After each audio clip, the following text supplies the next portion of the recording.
Good morning, East Castle Place. How's everybody doing out there? Welcome to this edition of Coffee with Tyler in this cold morning here at East Castle Place in the middle of February. Hope you have your favorite cup of joe or coffee or beverage next to you. Join me in the first sip. Alright, so first and foremost, hope everybody's staying warm. Valentine's Day weekend is upcoming on Sunday, so I want to wish everybody out there a happy Valentine's Day, and if you have a sweetheart, please remember to provide them a little bit more love that day. We will be handing out some flowers across campus in efforts to, again, just lift the spirits here at East Castle Place. I know that the weather, the cold, there is some sunshine this morning, which is nice. But we can all use a little bit of that cheer. So hopefully that brings you a little sense of love, especially as we approach this hallmark holiday of Valentine's Day. A couple of items I want to discuss with you this morning regarding COVID-19 and where we stand from a campus standpoint. So currently, we do not have any active cases from both the resident and employee standpoint, which is good news. The employees continue to receive and get tested 2 times each week by our partner. They also, again, anybody that is symptomatic is being monitored and held out per our protocols. We also have available to us some rapid tests that we're able to administer to define results a little bit quicker that we've had for the last probably about 90 days or so.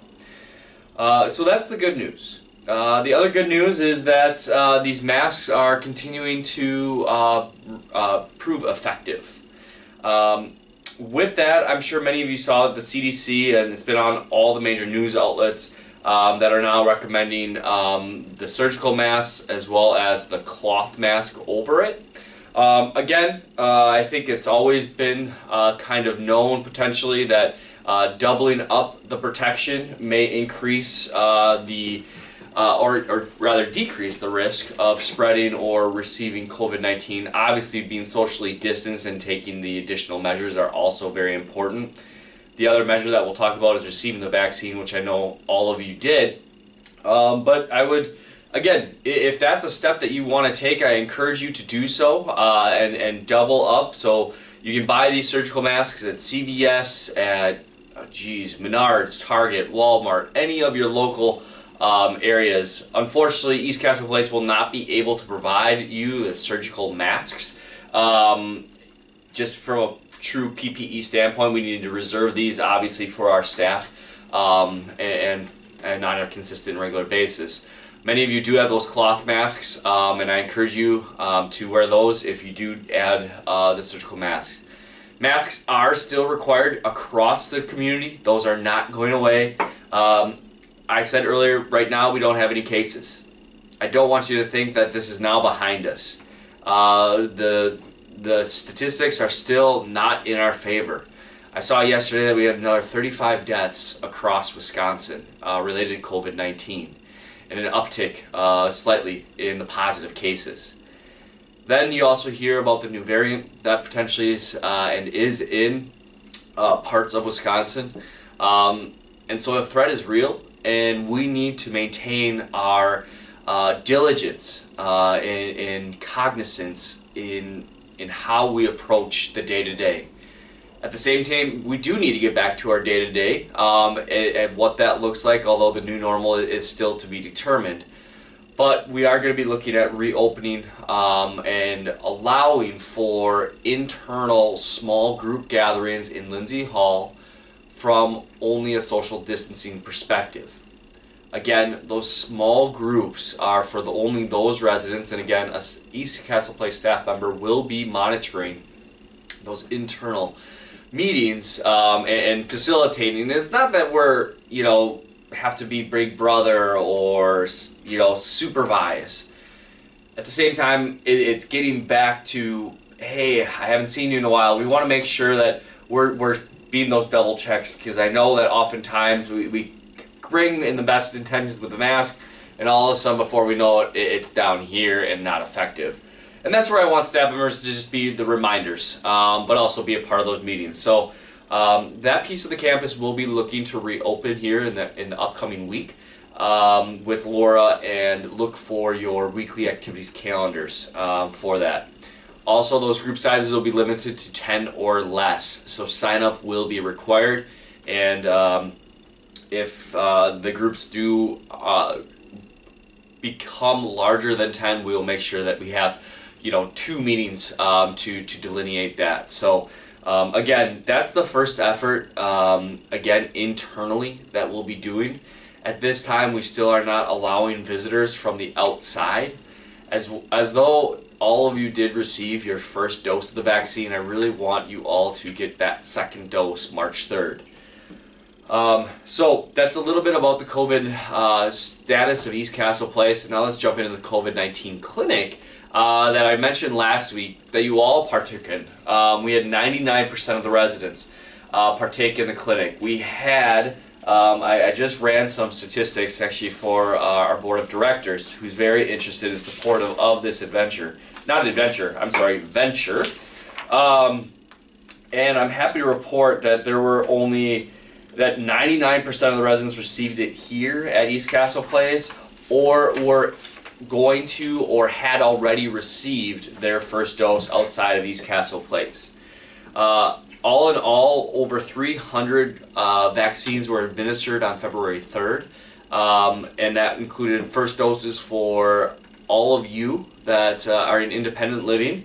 Also included the second doses for our assisted living, skilled nursing, and CBRF residents, as well as first and second doses for over 100 employees. So we are north of 50% of employee participation in this. Again, we'll be offering that first dose March 3rd to, again, our employees.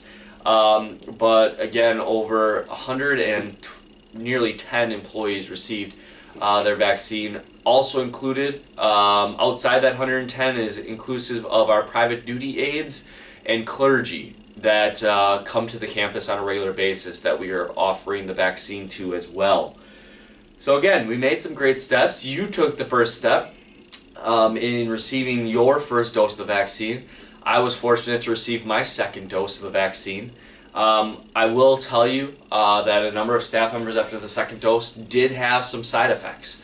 I know a few of you had mentioned, outside of a sore arm, feeling pretty good after the first dose. Maybe a few of you not so well.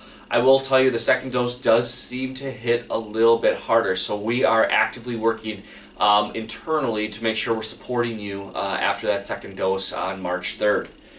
But with that being said, we do need to get consents again. And so Teresa and Maureen, you'll see a memo that will be issued today, issuing on February 22nd, 23rd, and 24th. We will be regaining those consents. We'll be asking you to provide your consents ahead of the March 3rd clinic so that we can make it as smooth as possible. We're also working to make some changes strategically to mitigate the bottlenecks that we saw on the first day, or on February 3rd rather, as far as wait times. So we're working again with CVS, our partner pharmacy, to make sure we can do it even a little bit better. As again, it will take all of us to make sure that we're able to do this safely and effectively. So again, I'm going to just encourage you right from the outset that we will be assigning times to buildings, potentially floors. I ask that you stick to those times. Do not come down 15, 30, 45 minutes early to your appointment time. The vaccine will be available for you. We've proved that the first time around. So coming 15 minutes early ahead of your scheduled time is only going to result in you waiting, as well as a bottleneck for those that are in line to receive their vaccine. We'll talk more about this as time gets closer. We're about 3 weeks away now, and so much more communication will be happening as we lead up to this.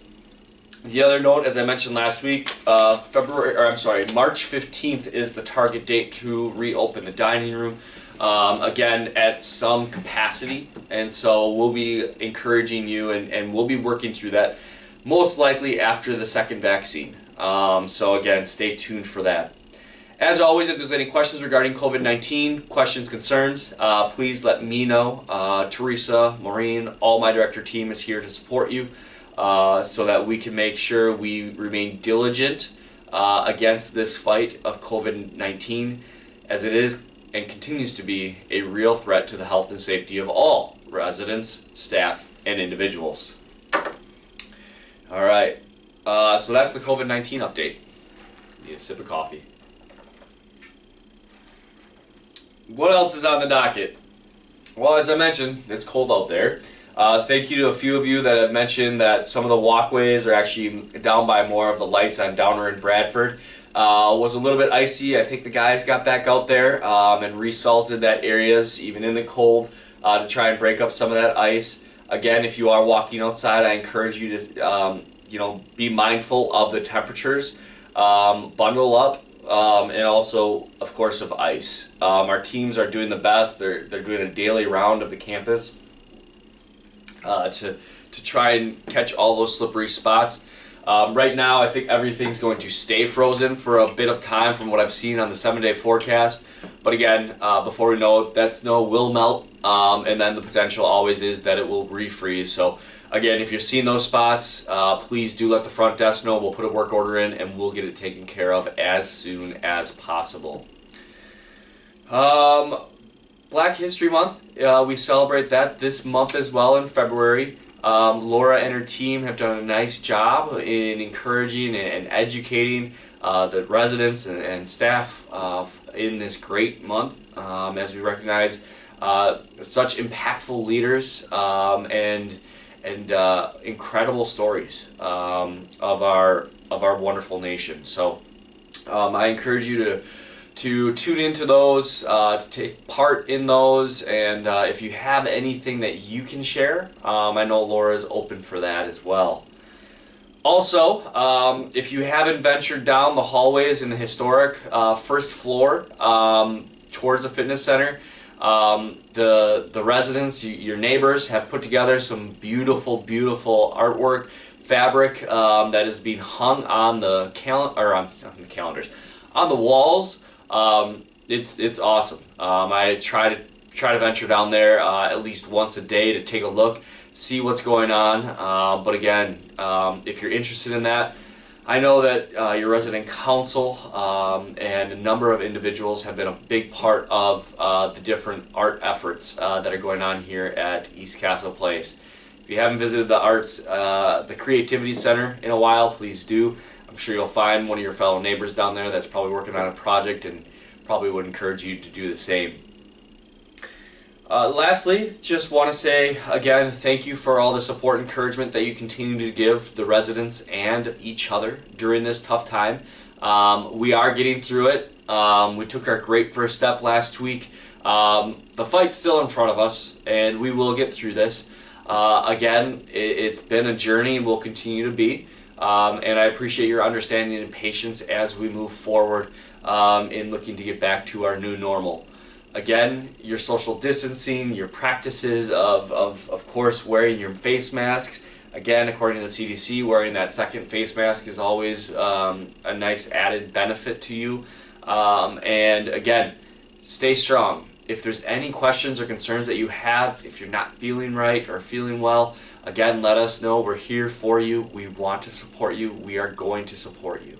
So with that, that's all I have for you today. I hope everybody is doing well out there. Again, wishing each of you a happy Valentine's Day.